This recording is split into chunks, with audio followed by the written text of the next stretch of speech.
우리가 읽었던 오늘 말씀 이 단락은요, 세 가지로 말을 합니다. 먼저 말다툼을 하지 말 것을 언급합니다. 본문에서는 이제 무익한 논쟁을 하지 말 것을 이야기하고 있고, 두 번째는 하나님 앞에 자신을 드리기 힘쓰라고 말을 합니다. 그리고 세 번째는 망령되고 헛된 말을 버리라고 말해주고 있습니다. 자, 이러한 세 가지의 언급 속에서요, 선한 일꾼과 또한 악한 일꾼들의 특징에 대해서도 또한 함께 말을 하고 있습니다. 자, 14절부터 읽습니다. 너는 그들로 이 일을 기억하게 하여 말다툼을 하지 말라고 하나님 앞에서 엄히 명하라. 이는 유익이 하나도 없고 도리어 듣는 자들을 망하게 함이라고 말을 하고 있습니다. 자, 여기서 말다툼이란 것은 실속 없는 그리고 사소한 문제들에 관한 말다툼을 의미합니다. 이 명령은 자칭 교사라고 하는 자들에게 하고 있는 말이죠. 그 당시 거짓 교사들이 많이 있었거든요. 그들은 자신들이 믿고 있는 내용을 교회 안에서 주장을 했던 것 같습니다. 그들이 주장한 내용은 사실 별로 중요한 내용도 아니고 때로는 헛된 주장을 하는 것도 많이 있었습니다. 이 일로 교회 안에 논쟁이 있었기 때문에 지금 바울이 디모데를 향하여서 그들에게 이러한 무익한 논쟁을 하지 말 것을 명령하라고 이야기를 하고 있습니다. 이러한 말다툼 혹은 무익한 논쟁은 어떤 결과를 가져다 주냐면 사실 유익이 없어요. 그리고 듣는 자들을 오히려 망하게 한다라고 말을 합니다. 이런 논쟁 가운데 듣는 사람들이 주위에 있겠죠. 믿음이 연약한 자들은 어떻습니까? 이것 때문에 오히려 그들의 믿음이 이제 흔들리게 되는 거죠. 이렇게 무익한 논쟁은 공동체를 파괴하고 또한 심각한 문제를 낳을 수 있음을 우리에게 보여주고 있습니다. 그래서 바울이 디모데를 향해서 이러한 면을 하나님 앞에서 엄히 명령하라고 그가 이야기를 하고 있습니다. 사실 이런 말다툼 혹은 무익한 논쟁에 대해서는 이미 디모데 전서에서 언급을 했습니다. 6장 3절에서 5절 보면 이렇게 말을 합니다. 누구든지 다른 교훈을 하며 바른 말 곧 우리 주 예수 그리스도의 말씀과 경건에 관한 교훈을 따르지 아니하면 그는 교만하여 아무것도 알지 못하고 변론과 언쟁을 좋아하나니 이로써 투기와 분쟁과 비방과 악한 생각이 나며 마음이 부패하여 지고 진리를 잃어버려 경건을 이익의 방도로 생각하던 자들의 다툼이 일어난다라고 말을 합니다. 자, 무익한 논쟁을 좋아하는 자는 다른 교훈을 하며 바른 말 곧 우리 주 예수 그리스도의 말씀과 경건에 관한 교훈을 따르지 아니하기 때문이라고 말을 합니다. 그들은 교만한 자이고요, 아무것도 알지 못하면서 이러한 일을 일으키는 자라고 언급해주고 있습니다. 여러분, 성경은 논쟁 자체를 금하지 않습니다. 예수님은 바리새인들과 논쟁을 하셨어요. 특별히 이 안식일 논쟁을 많이 하셨죠. 그들의 잘못된 가르침을 지적하고 무엇이 맞는지를 주님이 선포하셨죠. 바울도 베드로와의 어떤 이야기 속에서 그 앞에서 잘못된 행동에 대해서 책망을 하기도 했습니다. 왜냐하면 베드로는 이제 이방인 신자와 함께 식사를 하다가 유대인 신자가 오자 그들이 두려워서 그 자리를 피했습니다. 왜 그랬겠습니까? 유대인들은 이방인들과 식사하는 것을 금했습니다. 그렇기 때문에 베드로가 이렇게 식사를 하고 있었지만 유대인들이 오니까 이제 자신이 피해버린 거죠. 사실은 이러한 행동들은 이제 복음에 합당한 행동을 하고 있지 않는 것이죠.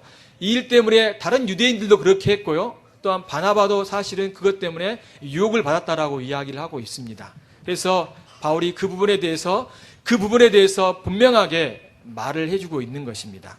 그래서 뭐라고 이야기하냐면 복음의 진리를 따르고 있지 않기 때문에 사실은 책망을 한 거예요. 책망을. 예수님도 그렇고 바울도 그렇고 사실은 무익한 논쟁이 아니라 유익한 논쟁을 사실은 했던 것이죠. 그래서 진리, 곧 복음을 바로 가르쳤던 것을 볼 수 있습니다. 왜냐하면 이것은 듣는 이들에게 유익했고요, 또한 참된 복음이 무엇인지를 가르쳤기 때문에 그렇습니다. 진리에 관한 내용이 아니라 쓸데없는 것이라면 논쟁하지 않아야 될 것입니다. 이런 것은 듣는 이들에게 심각한 피해를 가져다 줄 수 있기 때문에 그렇습니다. 자, 그러면 무익한 논쟁과 유익한 논쟁의 이 기준이 뭘까요? 저는 두 가지로 이야기해 놓고 싶습니다. 첫 번째는 뭐냐면 그 논쟁이, 그 이야기가 진리냐, 본질이냐, 그렇지 않느냐, 이런 이야기라는 거죠. 두 번째는 뭘까요? 이러한 이야기들이 듣는들에게 유익이 되느냐, 유익이 되지 않느냐, 이런 부분들을 살펴서 그런 이야기들을 해 나가야 된다는 것입니다. 그런데 우리들은 어떻습니까?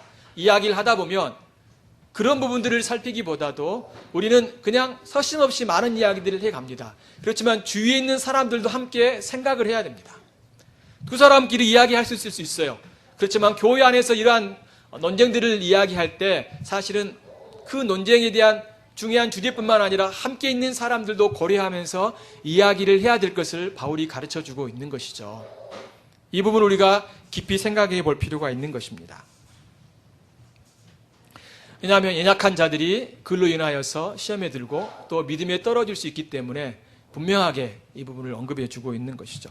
자, 15절에서는 이렇게 이야기합니다. 너는 진리의 말씀을 옳게 분별하며 부끄러울 것이 없는 일꾼으로 인정된 자로 자신을 하나님 앞에 드리기를 힘쓰라고 말씀해 주고 있습니다. 자, 진리의 말씀을 옳게 분별하란 말은 무슨 말이냐면 먼저 진리의 말씀은 성경이죠. 좀 더 구체적으로 이야기하면 복음입니다. 옳게 분별하라는 것은 이것을 바르게 전달하라, 바르게 가르치라, 바르게 설명해야 될 것을 말해주고 있는 것입니다. 선한 일꾼, 또 참된 하나님의 종은 성경과 복음에 대해서 바르게 설명하는 자들입니다. 그러면 악한 일꾼은 어떤 자들일까요? 하나님의 말씀을 굳게 함으로써 사람들을 혼란에 빠뜨리게 하는 것이죠. 복음을 바르게 전하지 않고 또 사람의 귀에 좋게 들리게 할 뿐입니다. 사실 이것은요, 이단이라든가 또한 거짓을 증거하는 사람들, 또 그를 추종하는 많은 사람들은 그들이 전하고 있는 내용들을 사실은 구별하지 못하고 무엇이 옳은지 무엇이 그른지 판단하지 못하는 것이 현실입니다. 그러므로 사실 듣는 이들도 그 말씀이 바른 말씀인지 그렇지 못한지를 잘 살펴보고 듣는 일들이 필요합니다. 이 부분에 대해서 잘 말해주고 있는 사람들이 있죠. 사도행전 17장에 보면 베레아 사람들에 대한 이야기가 나옵니다. 그들을 이렇게 이야기를 합니다.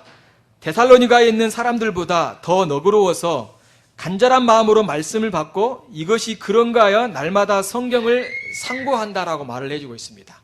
자, 여기서 두 가지의 특징이 있죠. 그들은요, 하나님의 말씀을 들을 때 간절함으로 받습니다.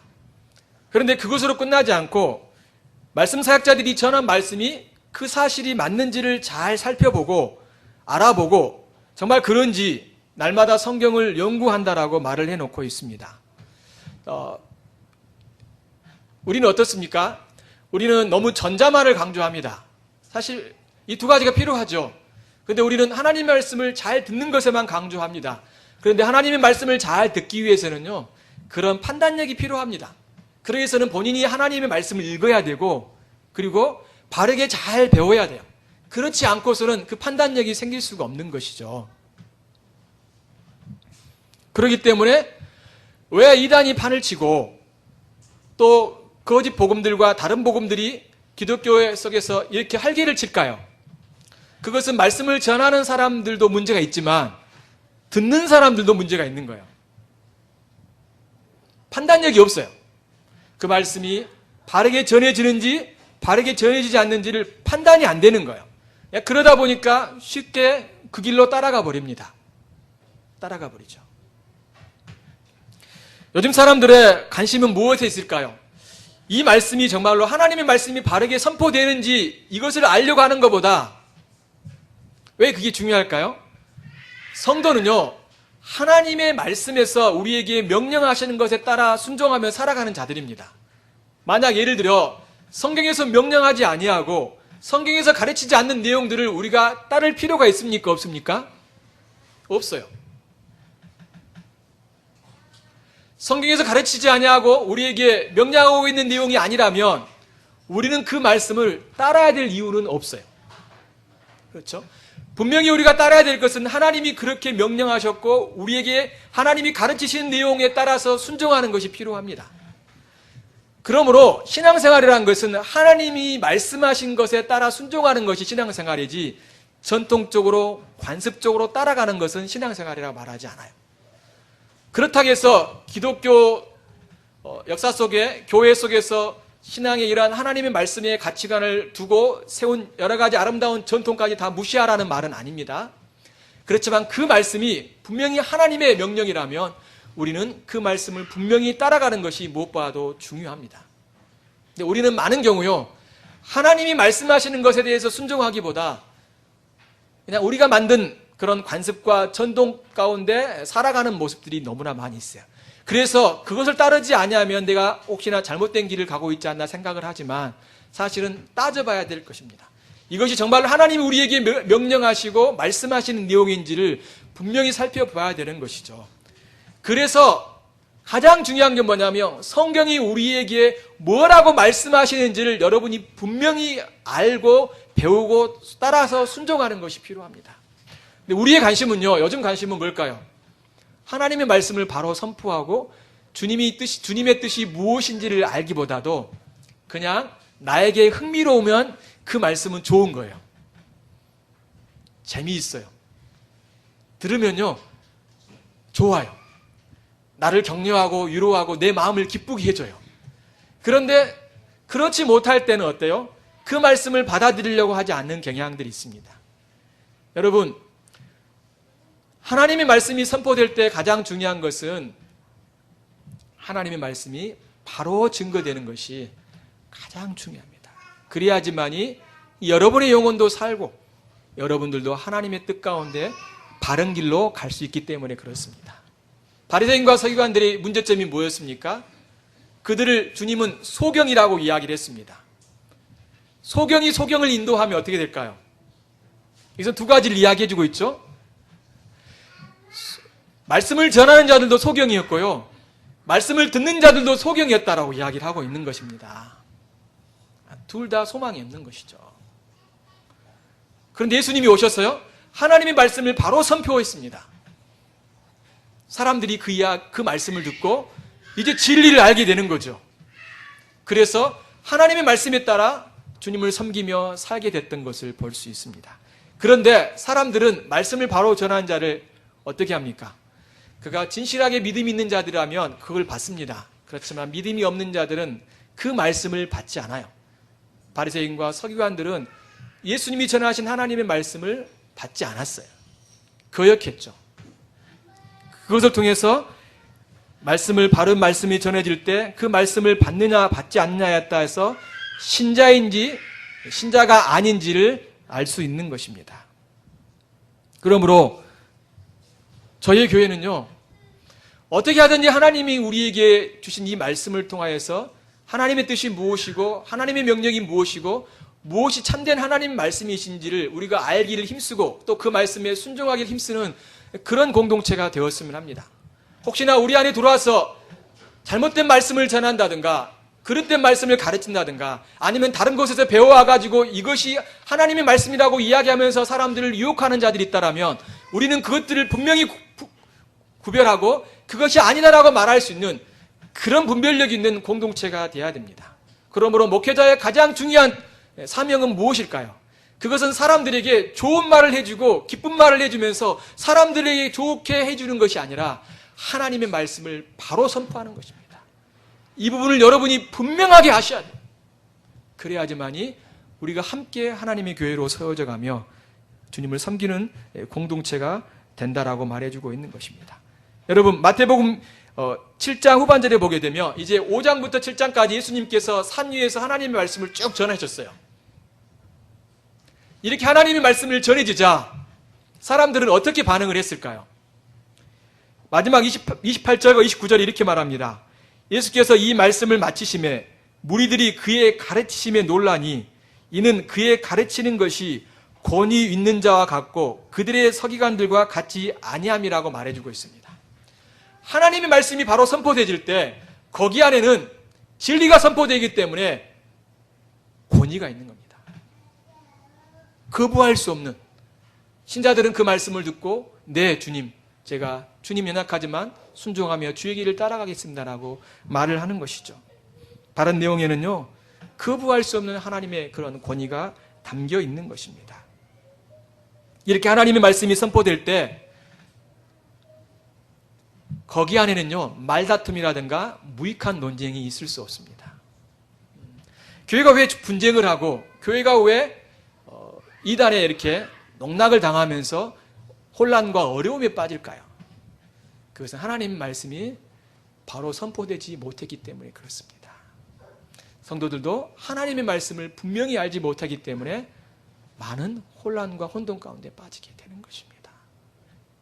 사랑하는 성도 여러분, 여러분들도 하나님의 말씀을 바로 선포된 그 말씀을 듣고 싶어하고 또 그런가 그 말씀을 살펴서 하나님의 뜻을 찾고자 하는 그런 어떤 간절한 욕망이 여러분 안에 있어야 될 것입니다. 목회자도 성도들에게 하나님의 말씀을 부지런히 연구할 뿐만 아니라 그 말씀을 살펴서 성경 전체 속에서 하나님이 주신 그 계시와 뜻이 무엇인지를 살펴서 성도들에게 바른 말씀을 선포하는 것이 목회자의 중요한 덕목인 것입니다. 장로의 역할이 무엇입니까? 하나님의 말씀이 바로 선포되어지고 있는지를 잘 살피는 거예요. 만약 그렇지 못한다면 당회를 모여서 아니면 목회자와 이야기를 해서 이 말씀은 하나님의 뜻이지 아니지 않습니까? 우리는 이렇게 배웠는데 이것은 올바르게 전해진 하나님의 뜻이 아닌 것 같습니다라고 말을 하면서 대화할 수 있어야 되는 것이죠. 만약 하나님의 뜻이 아닌 다른 것을 가르치고 있다면 목회자도 거기에 대해 순복할 수 있어야 되고, 만약 그것을 거부한다면 그것은 사실은 그 교회 안에서 하나님의 말씀을 선포할 수 있는 자격이 되지 않는 것입니다. 근데 우리는 너무 어때요? 쉽게 다 받아들여 버리죠. 왜 그럴까요? 우리 사이가요, 절대적인 진리에 대해서 추구하지 않습니다. 상대적이에요. 너도 맞고 나도 맞고 다 맞는 거예요. 그러니까 좋은 게 좋은 것입니다. 진리가 없죠. 진리가 없죠. 그렇지만 하나님의 말씀은 분명히 바르게 선포되어야 됩니다. 바울은 이렇게 진리의 말씀을 옳게 분별하라고 말하면서 부끄러울 것이 없는 일꾼으로 인정된 자로 자신을 하나님 앞에 드리길 힘쓰라고 말합니다. 하나님의 말씀을 바로 가르칠 때 부끄러울 것 없는 일꾼으로 인정을 받습니다. 이러한 모습은 하나님께 자신을 드리는, 힘써 드리는 그런 자의 아름다움의 모습인 것이죠. 이렇듯 참으로 사람으로부터 인정을 받고 또한 하나님께 헌신된 모습은 하나님의 말씀을 바로 선포하는 길인 것을 기억하면서 여러분들도 하나님의 말씀이 바로 선포될 수 있도록 기도해 주시고 또 여러분들도 부지런히 하나님의 뜻을 배워가고 알도록 힘써야 되는 귀한 사명이 교회 공동체 안에 있다는 것을 기억하시기를 바랍니다. 세 번째를 보겠습니다. 16절 보며 망령되고 헛된 말을 버리라. 그들은 경건하지 아니함에 점점 나아가나니 그들의 말은 악선 종양이 퍼져 나감과 같은데 그 중에 후메네오와 빌레도가 있다라고 말을 하고 있습니다. 망령되고 헛된 말은 하나님을 모독한 그런 헛된 말들을 이야기하고 있습니다. 이들의 특징은 이미 하나님으로부터 멀어져 있고요. 이들은 거짓 교사들을 말해주고 있습니다. 바울은 거짓 교사들의 나쁜 효과를 의학적인 용어로 설명을 하죠. 그들의 말은, 그들이 전하는 말은요, 이 망령되고 헛된 말은요, 악성 종양이 퍼져나간 것 같다라고 합니다.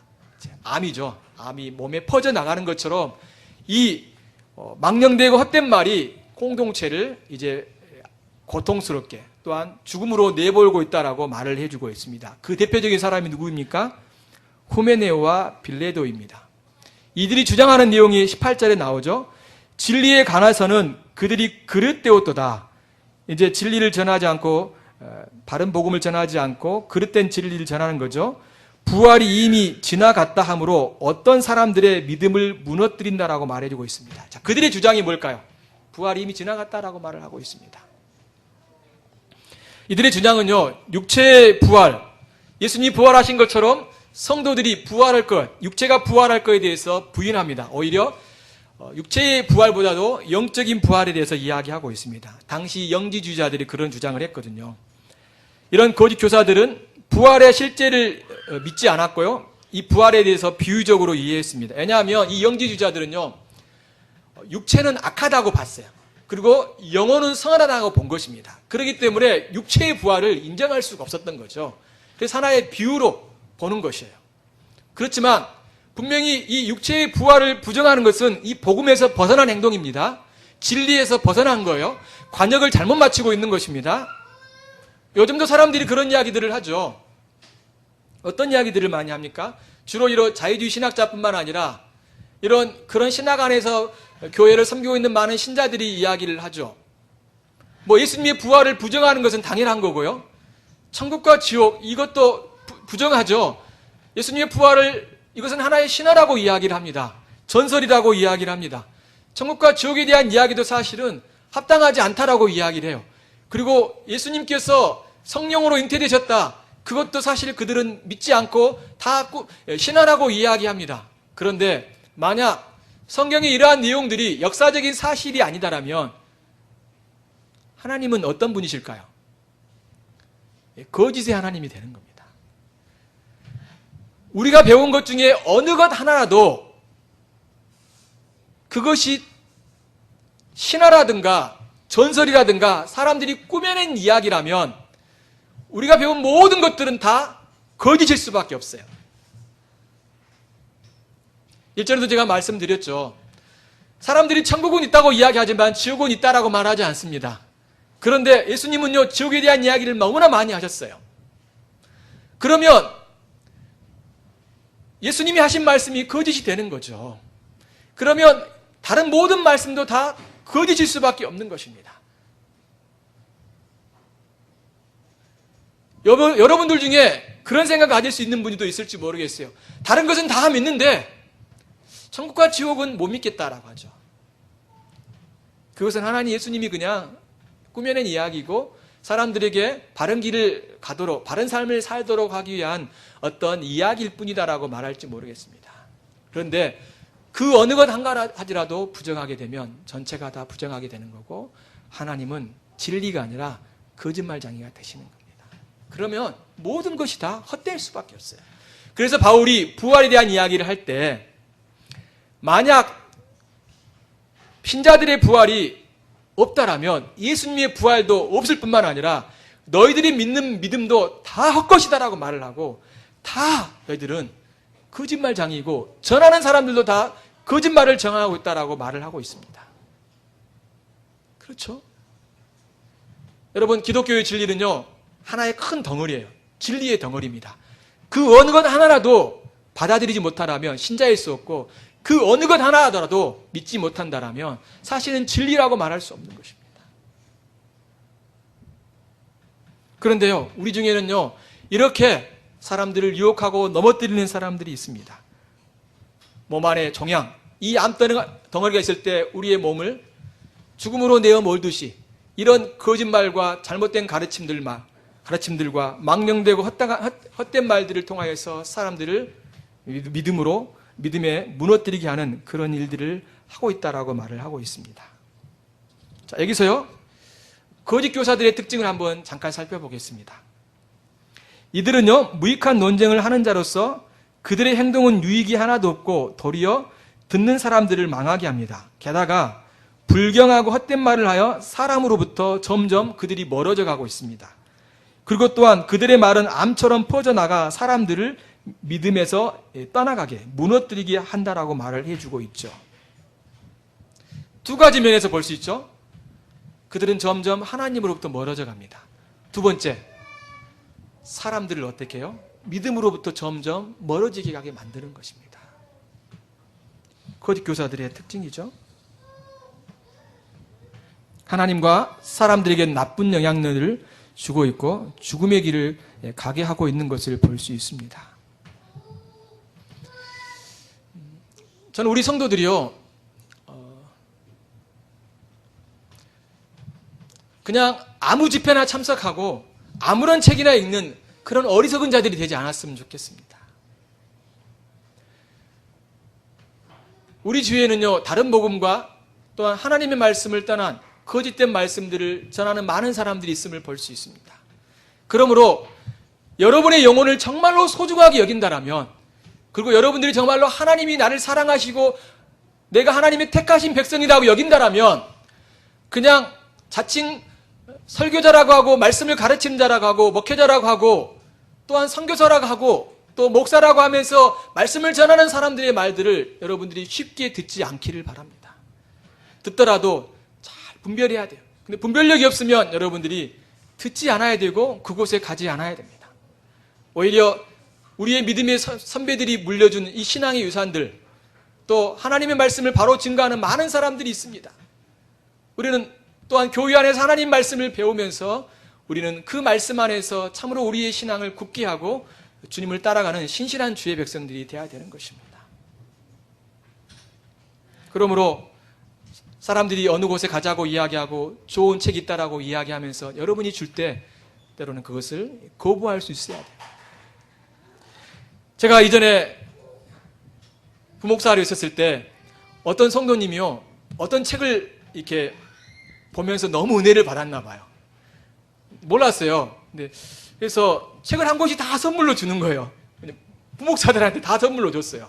거의 한 20권 다 된 책을 사가지고 다 나눠준 거예요. 뭐하냐고 또 봤습니다. 천국에 갔다 온 간증집이었어요. 그래서 우리 목사들한테 이런 걸 줬지 하면서 이제 웃고 말았는데, 저희들한테만 줬겠습니까? 다른 사람들에게 주고 그랬겠죠. 여러분, 은혜를 받았다고 하고 또 내가 하나님을 만났다라고 하지만 하나님의 바른 말씀이 전해지지 않는 상태에서 은혜를 받고 하나님을 만났다라고 말할 수는 없어요. 하나님을 만났다는 건 뭘 이야기할까요? 은혜를 받았다는 건 뭘 이야기할까요? 그것은 하나님의 바른 말씀을 그가 알고 그 은혜의 말씀을 가지고 삶 속에 살아가는 것입니다. 근데 우리는 요즘 어때요? 은혜를 받았다라고 하면 그냥 내 마음이 좋은 거예요. 그냥 내 안에 있는 어떤 진리에 대한 어떤 확실한 그런 어떤 내용들을 갖고 있기보다도 그냥 내 마음이 좋고 기쁜 거라고 생각합니다. 물론 그러한 요소도 있습니다. 그러한 요소가 없을 수 없어요. 기뻐요. 진리를 만난 기쁨, 또 하나님의 큰 위로와 격려를 얻는 기쁨, 또 하나님이 어떤 분이신가를 내가 다시 한번 새롭게 경험하는 기쁨은 우리 영혼에 큰 기쁨과 감사함을 가져다 주는 겁니다. 그렇지만 그 내용이 바르냐 바르지 않느냐 참 중요한 것입니다. 잘 살펴서 우리는 우리 영혼 안에 하나님 은혜를 말씀을 잘 듣고 따라가는 자들이 되어야 될 것입니다. 그런데 여러분, 우리에게는요 위로의 말씀이 있습니다. 이렇게 우리를 공격하고 우리를 넘어뜨리는 사람들이 있지만 18절 보십시오. 그러나 하나님의 견고한 터는 섰으니 인침이 있어 일렀으되 주께서 자기 백성을 아신다 하며 또 주의 이름을 부르는 자마다 불의에서 떠날지어다라고 하였습니다. 하나님의 견고한 터는 섰다. 이 말이 무슨 말이냐요? 무슨 말이냐면요, 하나님의 견고한 터는 교회를 이야기합니다. 디모데전서 3장 15절 보면 이 집은 살아계신 하나님의 교회요 진리의 기둥과 터라고 말해주고 있습니다. 하나님의 백성이라는 거예요. 건물을 말하는 것이 아니라 바로 여러분을 이야기하는 것이고 우리를 이야기하고 있는 것입니다. 이렇게 하나님의 백성들이 섰다라고 이야기하면서 인침이 있어 일렀으되, 인침이 있다는 건 뭘까요? 도장을 찍었다는 거예요. 이건 뭘 말하냐면 하나님 우리에게 보증하신다는 겁니다. 두 가지로 보증해 주시는데, 첫 번째는 뭐냐면 주께서 자기 백성을 아신다라고 말을 하고 있어요. 두 번째는 주의 이름을 부르는 자마다 불의에서 떠날지어라고 말씀해 주고 있는 겁니다. 주님 우리에게 보증해 주시고 있는 건 뭡니까? 첫 번째는 이거는 보이지 않는 거예요. 비밀이라고 말할 수 있죠. 우리는 알 수 없지만 하나님은 아십니다. 누가 그의 백성인지 하나님만 아시는 거예요. 하나님께서 그의 백성을 아시기에 그들을 영원히 안전하게 지켜주시고 보호해 주십니다. 하나님이 택하신 백성이 있다는 거예요. 그렇죠? 두 번째는 뭘까요? 이거는 보이는 보증이라고 말할 수 있어요. 그들의 행실을 통해서 하나님께 속해 있음을 증명하는 겁니다. 여호와를 믿는 자는 불의에서 떠나는 자들이라고 말을 하고 있습니다. 그가 하나님을 믿는다라면 불의에서 떠나는 겁니다. 잘못된 복음을 전할 때, 그런 교리를 전할 때 그가 듣지 않는 거고 돌이키는 거고, 또한 잘못된 삶을 사람들에게 요구하고 사람들이 요구하고 또한 그런 삶을 가려고 할 때 그들은 돌이켜서 의의 길로 나아가게 된다는 것이죠. 그것이 바로 신자들의 모습이라는 겁니다. 다시 말해서 이 둘은요, 하나님의 주권과 성도들의 책임을 말해주고 있습니다. 하나님은 그의 백성을 아시고 즉 지키시고 보호하시고 그들을 사랑하십니다. 하지만 성도는 자신이 하나님의 백성임을 드러내는 증거로 불의에서 떠나는 행동을 보이는 것이죠. 자신이 불의에서 떠난 걸 통해서 내가 하나님의 백성이라는 것을 하나님과 사람들 앞에서 보여주는 것입니다. 보여주기 위한 것이 아니라 그렇게 삶을 살아간다는 것입니다. 그러면서요, 하나님께서는 그의 백성들을 불의에서 떠나도록 경고하시고 그들을 도와주십니다. 그래서 그들은 자신의 신앙의 행위를 분명히 드러내죠. 그의 백성을 하나님께서 소유하시고 계시기 때문에 그렇습니다. 이것이 바로 하나님으로부터 인침을 받은 참된 교회의 모습인 것입니다. 그러므로 하나님은 자기 백성들을 끝까지 지키시고 보호하시지만 우리 편에서의 책임은 뭘까요? 그렇죠. 바른 하나님의 말씀을 붙들고 또한 의의 길로 나아가는 것입니다. 그것이 우리의 성도들의 책임인 거예요. 신자들은요, 바른 말씀을 듣고 싶어하고 바른 말씀에 따라가고자 하고 또한 그 말씀에 따라 의로운 삶을 살려고 합니다. 그것이 바로 하나님 앞에서 인정받는, 보증받는 하나님의 백성들의 모습인 거예요. 여러분들이 그러한 모습들을 여러분의 삶 속에 드러내십시오. 그렇지 못할 때 우리는 또한 애통히 여기면서 그런 길로 나아가야 되는 것이에요. 그것이 하나님의 백성들의 징표라고 말할 수 있어요. 하나님의 택하신 것은 눈에 보이지 아니하지만 우리의 삶을 통하여서 내가 하나님의 택하신 백성이라는 것을 드러내는 것이죠. 그것은 우리가 하나님 말씀에 순종하고 우리가 불의의 길을 가는 것이 아니라 의의 길로 가고 우리가 거짓된 말씀에 따르는 것이 아니라 바른 말씀에 순종하면서 그의 길로 나아가는 것이 진정한 하나님 백성들의 모습이라는 것입니다. 우리는 누가 하나님께 택하신 백성인지 알 수 없죠. 그런데요, 알 수 있기도 합니다.